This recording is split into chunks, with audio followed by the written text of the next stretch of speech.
going to improve our knowledge about Brazil. Follow me. Hi there, I'm here to speak about the book Brazil, who was written by Susan Holden and Albert White. And here we are trying to build an image of Brazil in your mind. There's not just samba and carnival, but other topics like the Amazon rainforest, the biodiversity, and the ethical myths. Now we are going to speak about these topics and others like geography, science, and many others. I hope you enjoy.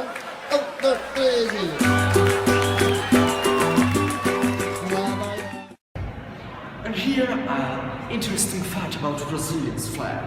Do you know what mean these three colors? Now, I'm going to explain that.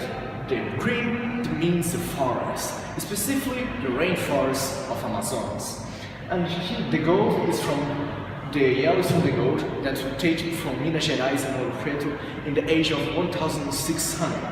And the blue is the sky with the stars who mean the 27 states we have here in Brazil, and this one means Distrito Federal.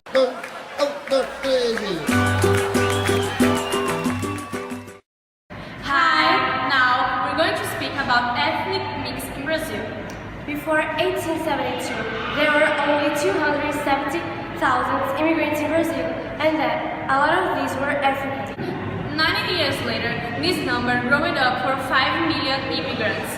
There were Portuguese, German, Japanese, and people of the Middle West because of the colonization.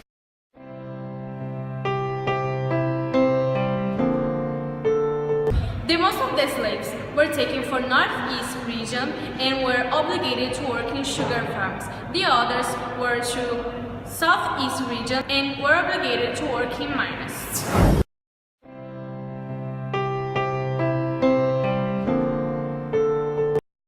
Before 1500, there were millions of indigenous people in Brazil. They lived in small groups, and there were about 2,000 different groups. They had their different language and culture. Sadly, thousands of these people died.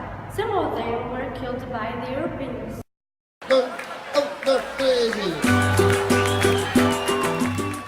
The immigrants that came to Brazil stay here until now. That's the reason that we have this beautiful ethnic mix. Like Brazil, our school Salesiano is an example of Brazil.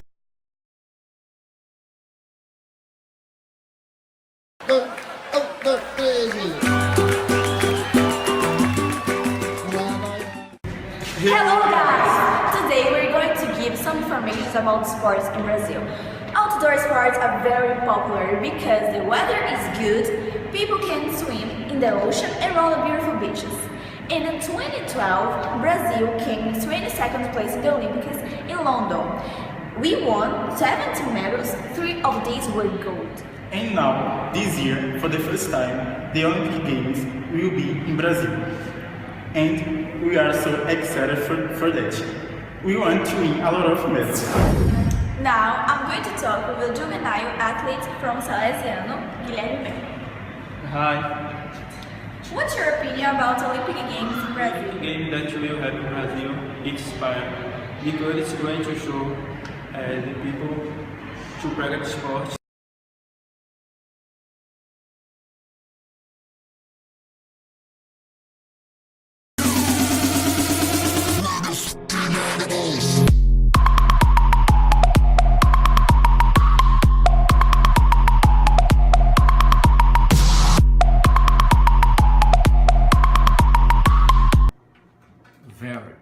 Very good. Para entender um pouco do Brasil, é importante levar em consideração o espaço geográfico.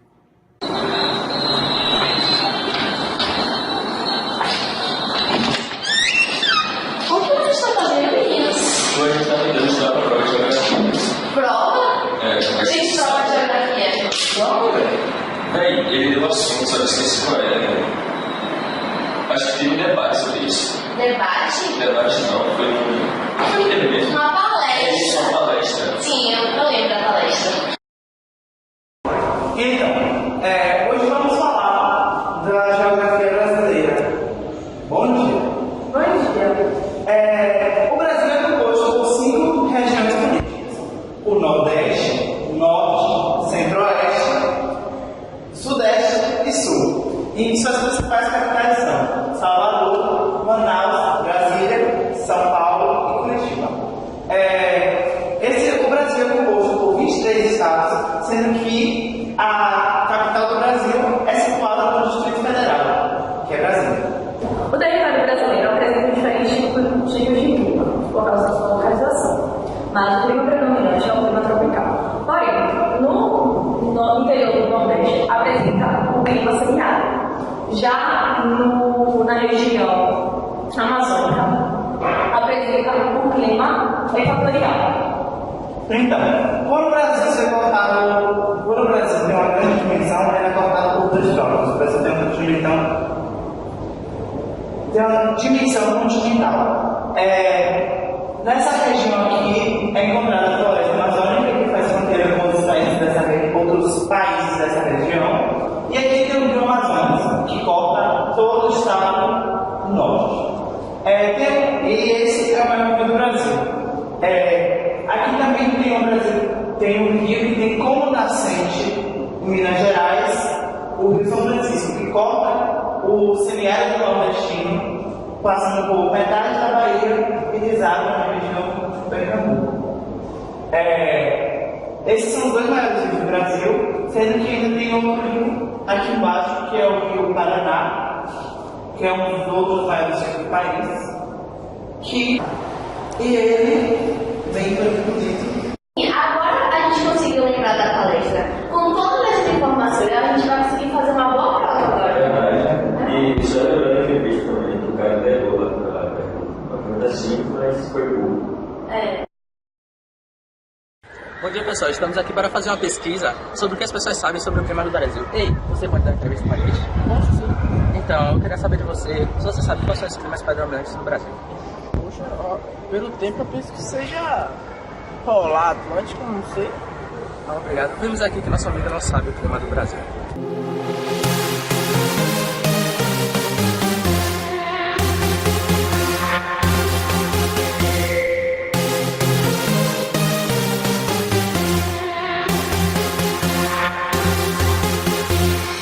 Olá, gente! Agora que vocês já conheceram os principais aspectos geográficos do Brasil, que tal conhecerem, um pouco da história do nosso país? Vocês estão prontos para embarcar nessa aventura que é a história do Brasil? Sim? Então vamos!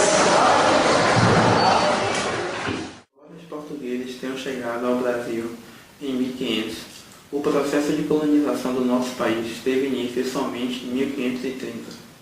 Nestes 30 primeiros anos, os portugueses enviaram para as terras brasileiras algumas expedições com o objetivo de reconhecimento territorial e construção de feitorias para a exploração do pau-brasil. Neste período também ocorreram os primeiros contatos com os indígenas que habitavam o território brasileiro. Os portugueses começaram a usar a mão de obra indígena na exploração do pau-brasil. Em troca, ofereciam objetos de pequeno valor que fascinavam os nativos, como, por exemplo, espelhos, apitos e chocados. É a fase da história do Brasil, que corresponde ao governo de Dom Pedro I. Tem início em 7 de setembro de 1822, com a independência do Brasil, e termina em 7 de abril de 1831, com a abdicação de Dom Pedro I. Em 25 de março de 1824 foi otorgada a Constituição Brasileira, que apresentou todos os interesses autoritários do imperador, além de definir os 3 poderes, o legislativo, executivo e judiciário, e criou o poder moderador, exclusivo do imperador. Em 1825 e 1828 ocorreu a Guerra da Cisplatina. Essa guerra teve como objetivo a independência do Uruguai. O Império Brasileiro acabou derrotado. 9 anos após a independência do Brasil, o governo de Dom Pedro estava extremamente desgastado. Em 7 de abril de 1831, Dom Pedro abdicou. O período regencial ocorreu entre 1831 e 1840. Quando Dom Pedro I abdicou do poder, seu filho não tinha idade suficiente para assumir o cargo. Sendo assim, o país teve que ser assumido por regentes. Nessa época ocorreu uma crise política que se deu principalmente pela disputa pelo controle do governo.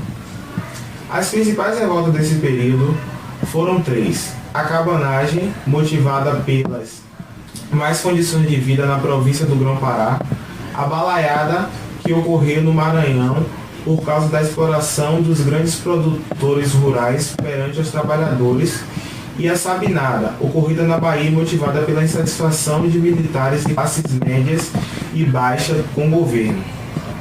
Em 23 de julho de 1840, com o apoio do Partido Liberal, foi antecipada a maioridade de Dom Pedro II, e declarando o fim das regências. Esse episódio ficou conhecido como o golpe da maioridade. O segundo reinado é a fase da história do Brasil que corresponde ao governo de Dom Pedro II. Teve início em 23 de julho de 1840 e terminou em 15 de novembro de 1889 com a proclamação da República. A política no segundo reinado foi marcada pela disputa entre o Partido Liberal e o Conservador. Na segunda metade do século XIX, o café tornou-se o principal produto de exportação brasileiro, sendo também muito consumido no mercado interno. Dois grandes acontecimentos marcaram o segundo reinado. Foram eles a Revolução Praieira, que ocorreu na província de Pernambuco, e a Guerra do Paraguai, conflito armado em que o Paraguai enfrentou a Tríplice Aliança. Nesse período foram criadas leis abolicionistas, sendo elas a Lei de Eusébio de Queiroz, a Lei do Ventre Livre, a Lei dos Sexagenários e, por fim, a Lei Áurea, que pôs fim na escravidão.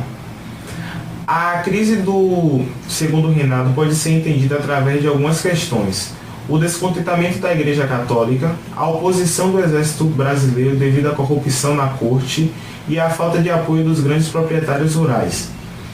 Em 15 de novembro de 1889, o Marechal Deodoro da Fonseca, com o apoio dos republicanos, assinou um manifesto proclamando a República do Brasil. No dia 15 de novembro de 1889, o Marechal Deodoro da Fonseca demitiu o Conselho de Ministros e o presidente, assinou o manifesto e proclamou a República no Brasil. Ele assumiu o poder provisoriamente enquanto não aconteciam as eleições, caracterizadas pelo voto de cabresto e o coronelismo.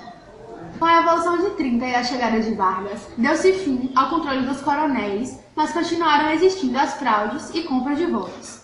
Vargas governou durante 15 anos contínuos graças ao golpe do Estado Novo, instaurado por ele.